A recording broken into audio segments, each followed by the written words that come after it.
دي 19 ዓመት ኤርትራዊ አትሌት ግርማይ ገብረስላሴ ተሸላሚ ወርቅ መዳልያ ውድድር ማራቶን ዓለም ለኻዊ አትሌቲክስ ማለት ወርልድ ሻምፒዮን 2015 ኮይኖም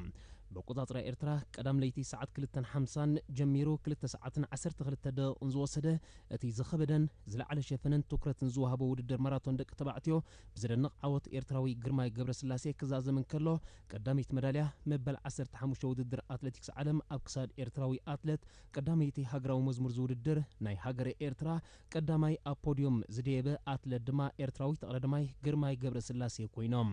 ካብ መበል 35 ኪሎ ሜትራት ሒዙ ነዚ ውድድር ሙሉእ ብሙሉእ ዝተቆጻጸሮ ግርማይ ገብረስላሴ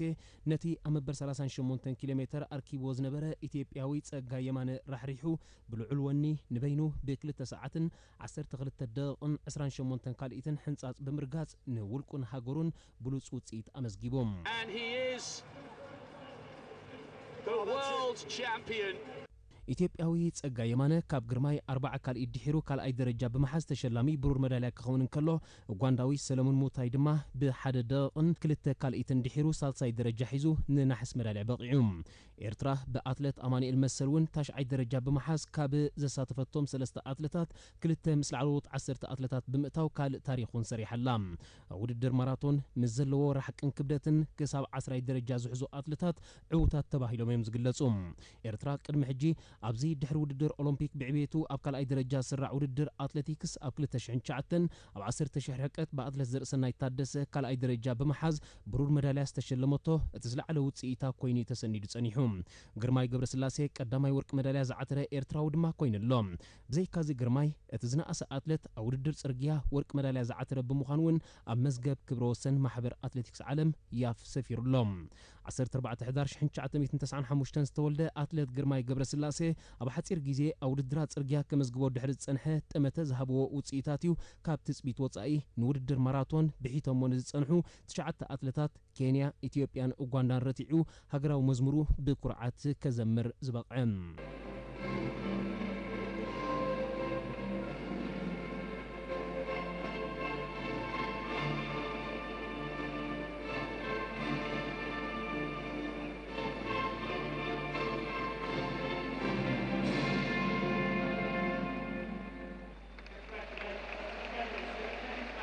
ኣብዚ ዓመት ኣወርሕ ሚያዝያ ኣብ ሃምቡርግ ጀርመን ውድድር ማራቶን 2 ሰዓትን 7 ደቂቃን 47 ካልኢትን ግዜ ብምዝጋብ ዝበለጸ ግዜ ዝዓመት ሃገርና ሰኒድ ድማ ናብ ቤልጅየም ኣምሪሑ